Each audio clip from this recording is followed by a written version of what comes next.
Hello, everyone. Welcome to the Hire Me Podcast Friday Dance Party. We are so glad to be here. My name is Heather Balcerek. I'm joined by my fantastic co-host, Chris Lin. If you have never been here, if you're new to the Hire Me Podcast, we are just two L&D professionals, not talent acquisition management recruiters or anything, but just two people that enjoy helping other people who have both been through the whole layoff job search game in the last year. And we want to take the opportunity to share things that we've learned, introduce you to people that we've met, and help you on your job search journey. And elevate today's top talent. So we do this in two ways. We do this with our Friday Lives. Not typically a dance party. I just always like to dance when our little jingle song thing comes down. And then the other way we do that is by offering free 15-minute audio resumes, where we do a little interview with you and you get to introduce yourself basically, and tell people what you do, what you love to do, and what you're looking to do next in a podcast video format. And we share it out to the podcast world as well as on YouTube and then on LinkedIn, and you can share it with whoever you choose. So it's just a different way to kind of get your name out there, get yourself seen, introduce yourself, as well as a great way to practice for those interviews that are coming up. It's a very low risk situation. But yeah, and we love to do this. And Chris, hi, welcome. Hello, it is Friday. It is Friday. It is Friday. I think you and I are both in that space right now where we're like, we're ready for the weekend. Yeah. Correct. And if people have been here before, they're like, Heather, where are you? I'm not in my normal space. So I am out of town. I'm currently in Nashville, Tennessee, visiting a friend for the weekend. But I did bring it along. I told Chris, I was like, I brought my little tiny microphone along with me. So I was like, and it only has a very short cable. This is as far as it goes. And I'm on my iPad. So it just makes this whole thing. There's our QR codes because Chris is awesome and he has QR codes. So if you want to schedule an interview with us, I'm typically in Eastern time. Chris is I'm on the West Coast. On the West Coast, not Pacific Western time. Pacific time. Anyways, Chris, what are we talking about today? Today we are talking about green flags. So green flags in the interview process, green flags in interviews. We talk so much about red flags, things to be aware of, things to watch out for, what are the pitfalls, all this negativity. And we're like, last week I told Heather, I'm like, what if we talk about something good? Let's talk about green flags. What are some of the green flags that we see or experience? And so we did reach out to our community. I've got a couple that I want to share with y'all and that we can talk through. And then we can also talk about insightful questions to possibly ask. So if you have any green flags, if you're watching live right now, you have any green flags that you'd like to share or questions that you asked during the interview that you felt are very insightful or provide a lot of insight to the organization, the hiring manager, or the team, please put them in the comments below and we'll make sure we talk about those as well. All right, Heather, you ready? You ready? I am ready. I want to hear some of what you got because, and then not knock over my water. So yeah, what are some things that people said to you that you gathered from your audience there, Chris? Yeah. So what people told me was, or the main one that I saw were, hey, they openly discuss their DEI, DEIB, justice, equity, anti-racism, inclusion, diversity work within the organization. Because they openly discuss it, that also usually means that they know that they have work to do, that they are not in a good space. Which then also shows, 1, they are self-aware, 2, they are humble, and 3, they are open to learn and grow. So I'll pause. Like, Heather, what do you think? No, I definitely agree with this. I think I've been reading so many things lately that D and I and that whole thing. It's not as important to companies right now, that they're not hiring as much, and all of this that's going on. So I think that that's a very good green flag to look out for. Um, and I think in that you want to listen for that genuineness of like, hey, we know we don't have it all figured out and we're Yeah. trying. Like, these are the things that we're doing. We've instituted employee resource groups recently, or ERGs. And we've, started to look at, this particular thing in DEI.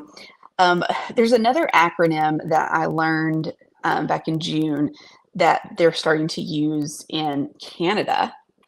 And I would love like to just like bring this here as well because I haven't heard any companies here say it, but it's IDEA. It's inclusion, diversity, equity, and accessibility. Mm.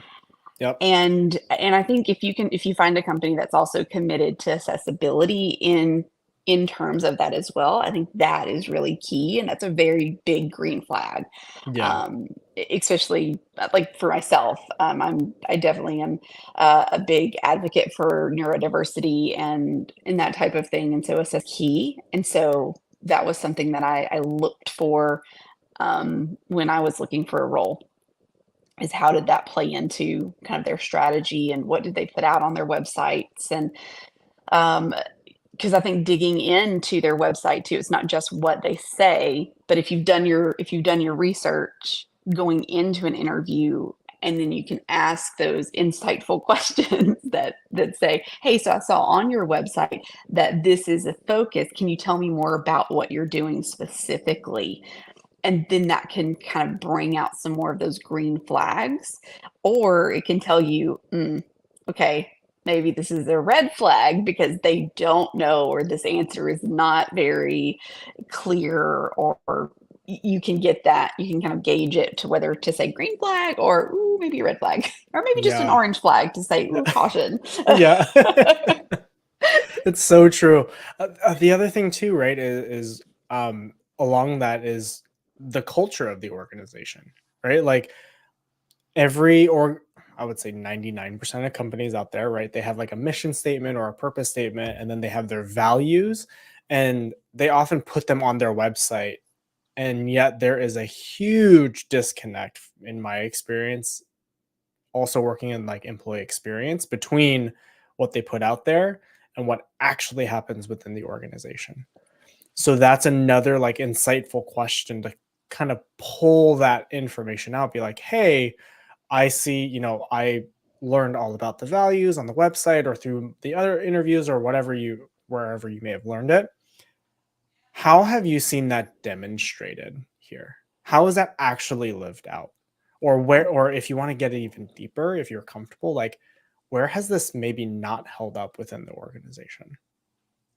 Oh, I like that. And then again, you can pull out like, okay, are they going to give me something good? Or is it a red flag that I really need to be like, ooh, what they say and what they do are two entirely different things.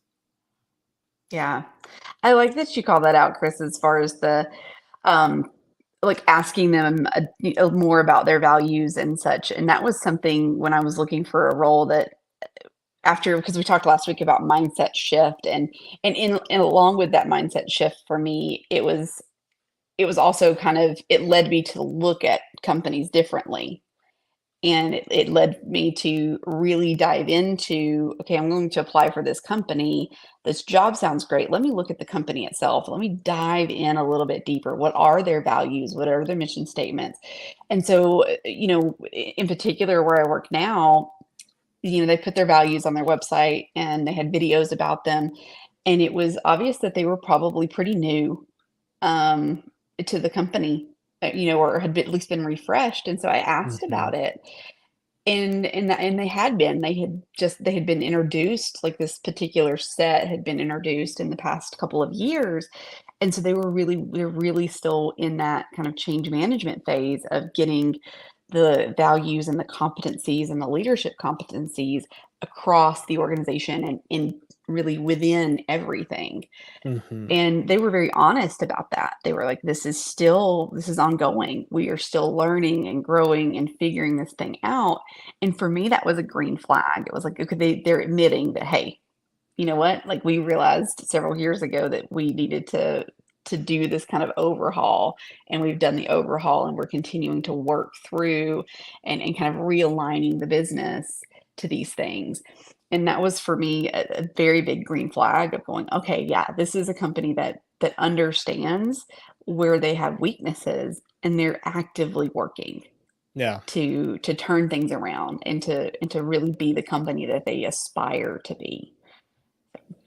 So if question for you then, Heather, is if whoever you're interviewing with as a job seeker, if they are very honest and very forthcoming, when does that green flag then turn into a red flag?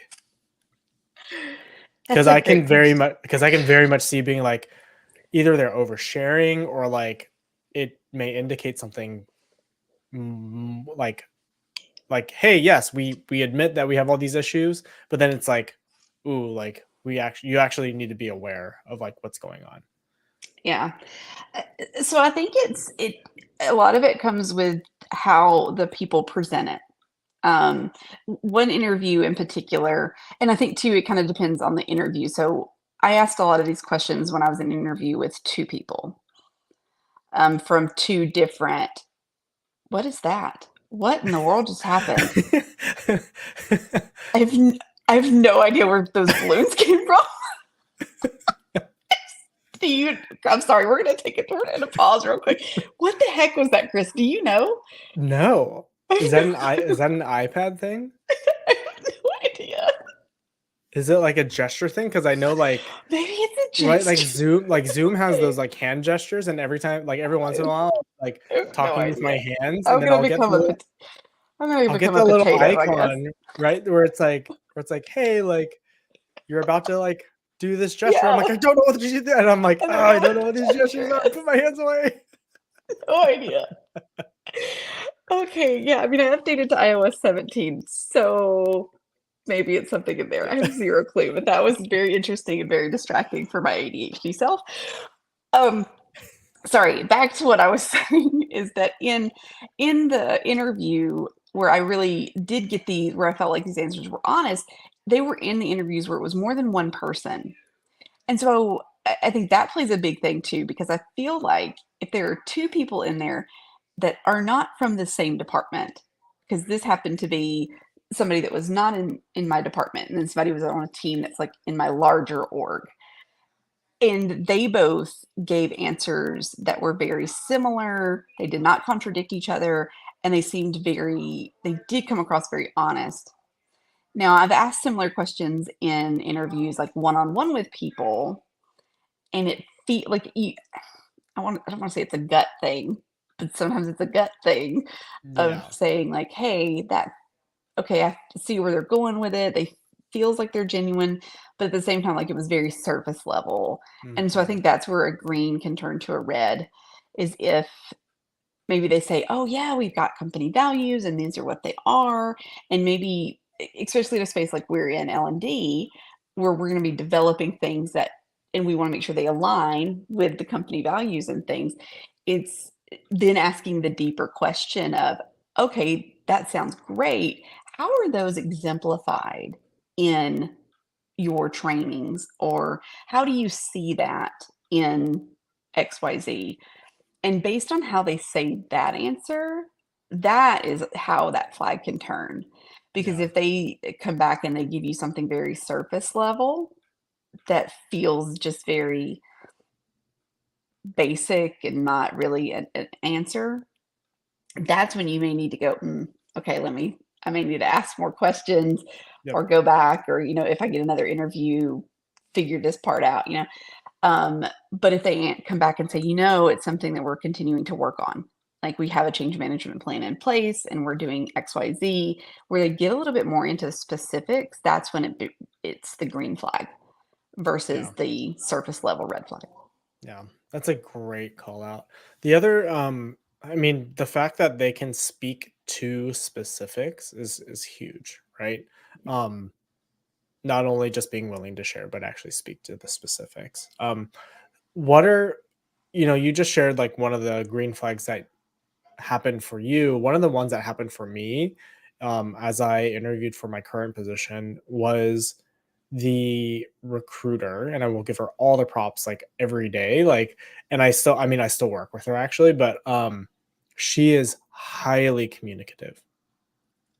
Yes. Like all the Shout time. out to She's good like, recruiters. yes, right. She'll be like, hey, like, I know I said that, like, I would have an answer for you by now. Like, they're still deciding, or they're doing something, or hey, like, there was a delay in this, so it's being pushed back a week. I'll get back to you next week. Like, all just being very aware of, like, hey, if I'm not giving answers, it may cause an issue, or, the integrity of, hey, I said I was going to do something, and we're at that point and I don't have something for you, like, and just being very forthcoming, um just shows like so much, in, like I said, integrity, and that ability, willingness to communicate, and especially in this age of like ghosting, it's like so wanted and so needed in our world.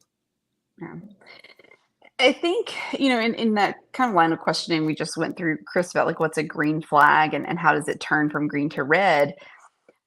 I think too, it's also the person. Like as far as like for me, something may turn to a green flag, but for you may turn to a red flag. Totally. And so I know we didn't, as everybody knows, we don't prepare these things. So I'm going to ask you a very off the cuff question, and feel free to be like, hey, let me think about that. We'll come Yeah, back. yeah, yeah. But what would be something like, so for you, if you're preparing, when you're preparing for an interview and you're going in and you've got questions you want to ask, and there's a question that will turn to a red or green flag, what is it that you've like done or identified that gets you to that point? Does that question make sense? Yeah, so like, if I'm if I have my set of questions that I want to ask, like, what are the things or I've identified, or what have I done to identify, like, what is good enough or what isn't good enough with their response? Yeah. Is that what you're asking? Yeah. Yeah. I think for me, and this is something I highly encourage everyone doing, is really understanding your own values. Being very clear of your own values and your own working style and your own strengths. Because again, unless you have an organization that's willing to either accept you or needs what you bring to the table, that misalignment will cause issues down the line. Right. And Chris. so Yeah. for me, Sorry. it's like, yeah, sorry. It's so for me, Oh, it's, I need to understand who I am as a person in order for me to say, like, okay, these are like, based on my values, these are the questions I'm going to ask because these are the things that I care about. And so if they provide an answer that is in alignment with my own values, then that's going to, you know, be a good gut check, right? Or that will resonate with me as an individual, as a job seeker. Whereas if they give an answer where they're like, "Oh yeah, we don't really care about that," or like, "Oh, yeah, like we do this, but not really," like, those are the kind of things where you're like, okay, like it doesn't work for me. yeah.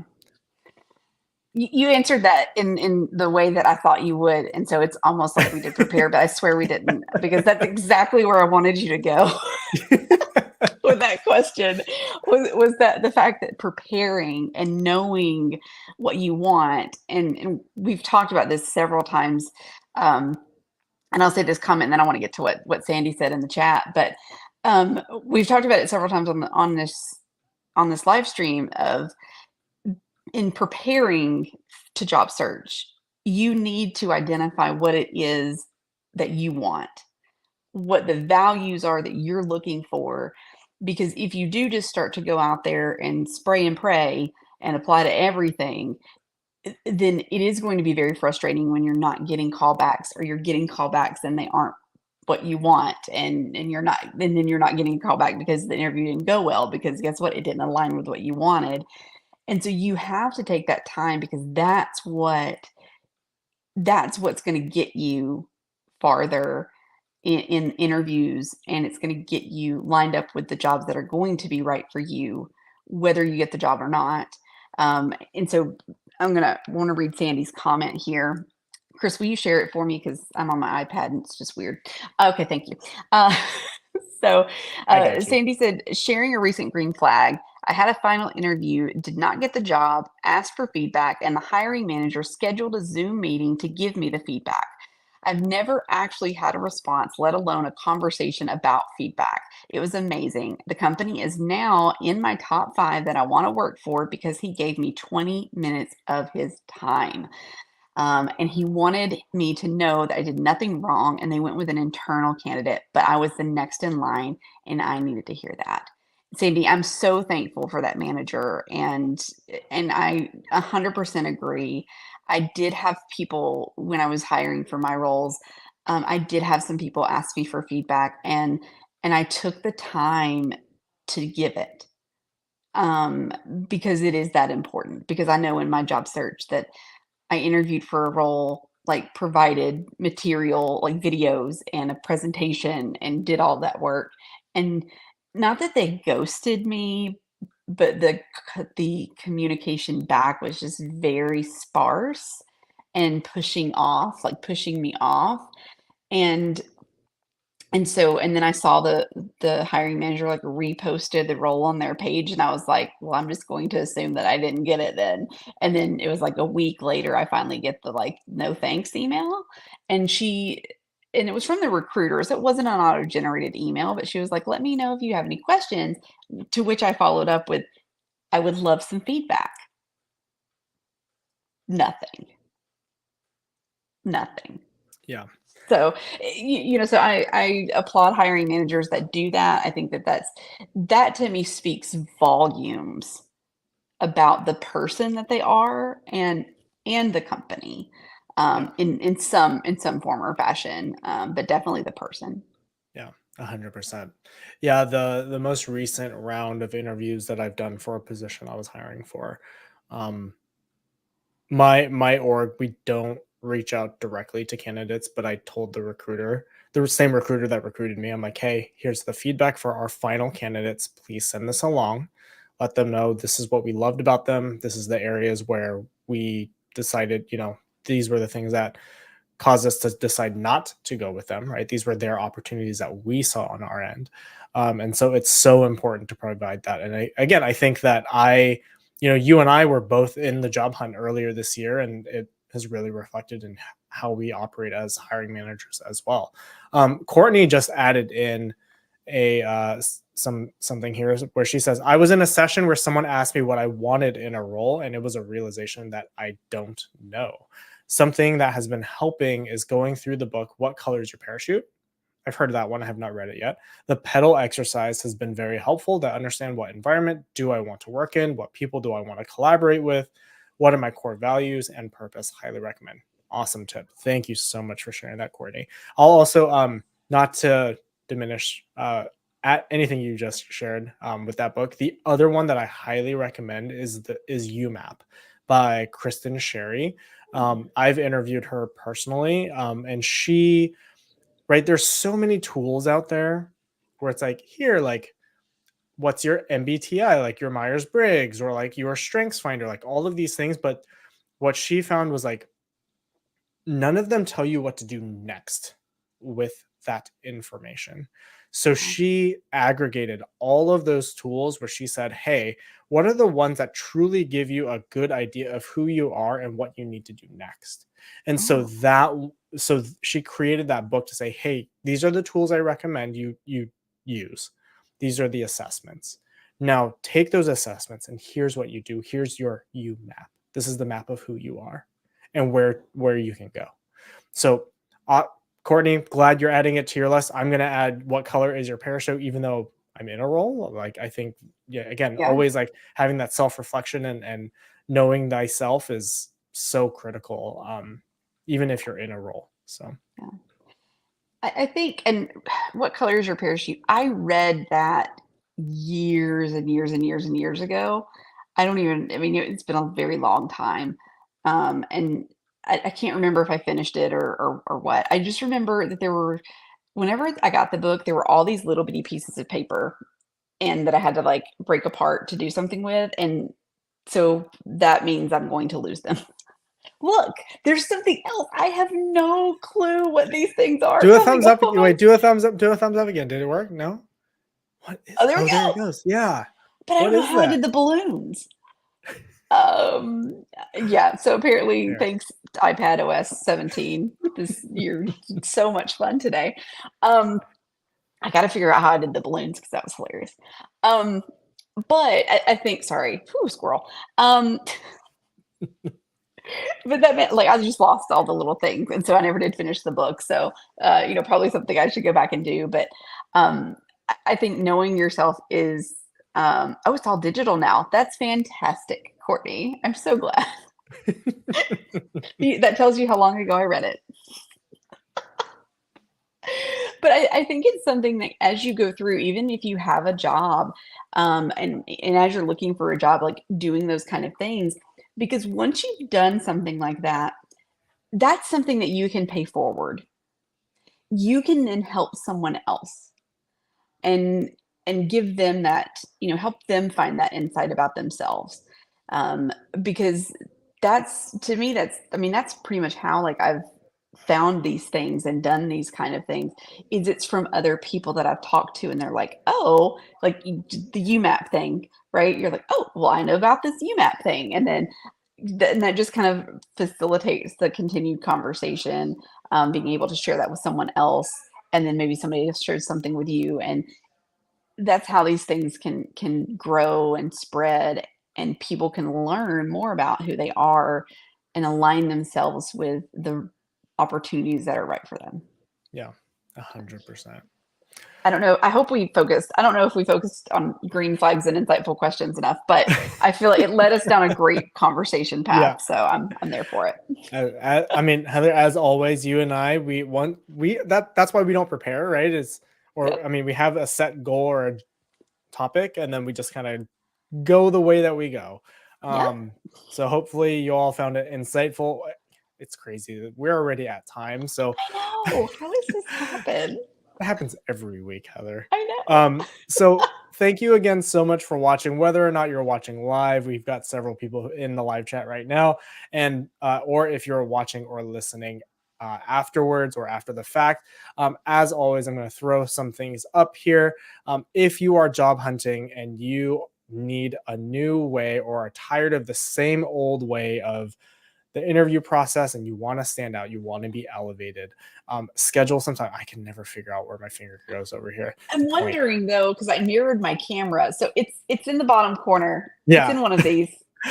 But scan the QR code. If you're not job hunting, but you know someone who is or someone else that is, again, scan the QR code. I'm on the West Coast. Heather is on the East Coast. We've got times that span all those times, both those time zones, to be able to create your free video resume. Again, we don't take anything from it. This is just something we want to do to help you all out.